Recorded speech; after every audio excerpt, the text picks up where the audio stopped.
Hello viewers, you are with ABKM Medics. In today's video we're going to talk about body fluid compartment and IV fluid therapy.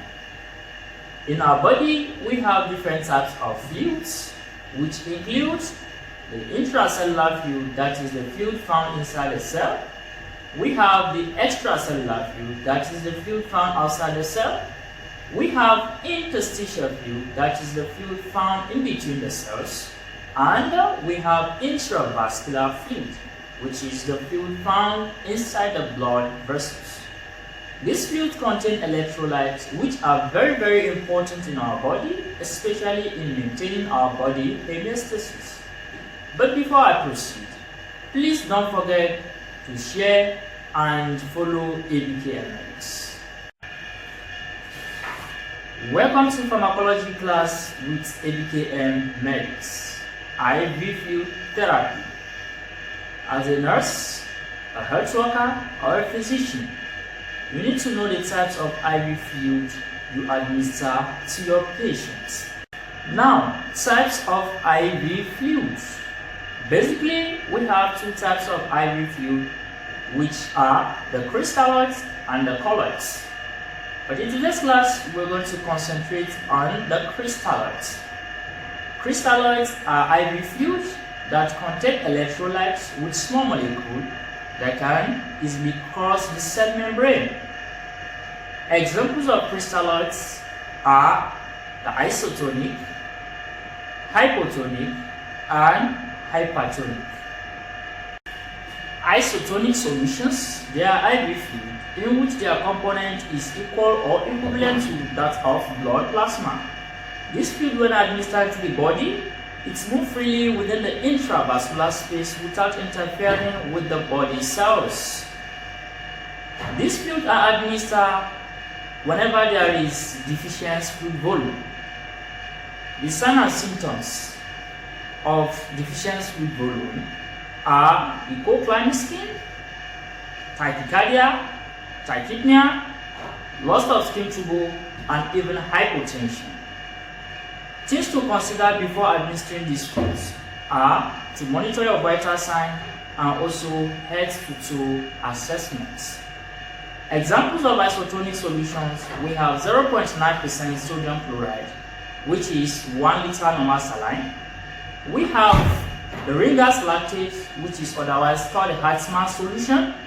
We have 5% dextrose in water. Hypotonic solutions, they are fluid in which their component is equal to the blood plasma.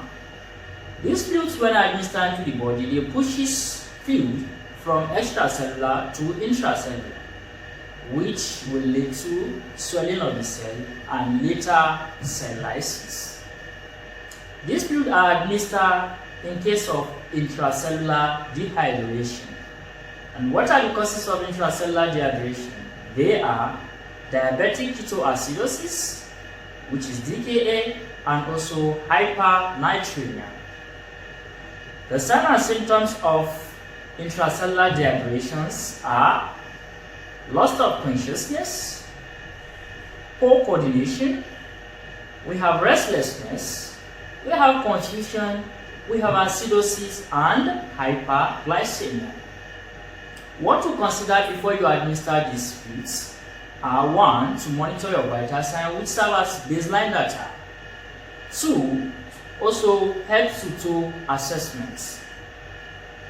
You don't administer this fluid to a patient with increased intracranial pressure just to prevent cerebral edema.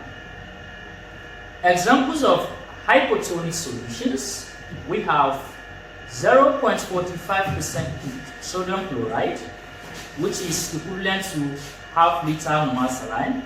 We have 0.33% sodium chloride, we have 0.225 sodium chloride, and we have 5% dextrose in water.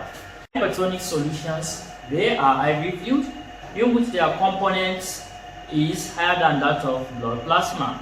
This fluid, when administered into the body, it pushes water from inside the cell to extracellular space and cause the cell to shrink. These fluids are administered in case of conditions such as hypernatremia, cerebral edema, and also syndrome of inappropriate antidiuretic hormones. Things to consider before administering this fluid is 1. Don't forget to monitor your vital signs and also head-to-toe assessments. These fluids are administered in specialized units such as ICU or CCU. These fluids should not be administered to a patient with kidney problems or cardiovascular or heart problem. Examples of hypertonic solutions are 3% sodium chloride, 5% sodium chloride, 5% dextrose in water, and 0.45% normal saline. We have 5% dextrose in water and 0.9% sodium chloride, which is equivalent to 1 liter normal saline. Then we have 10% dextrose in water. I believe this class is going to be helpful. Please don't forget to follow and also share this powerful information at ABKM Medics. Thank you.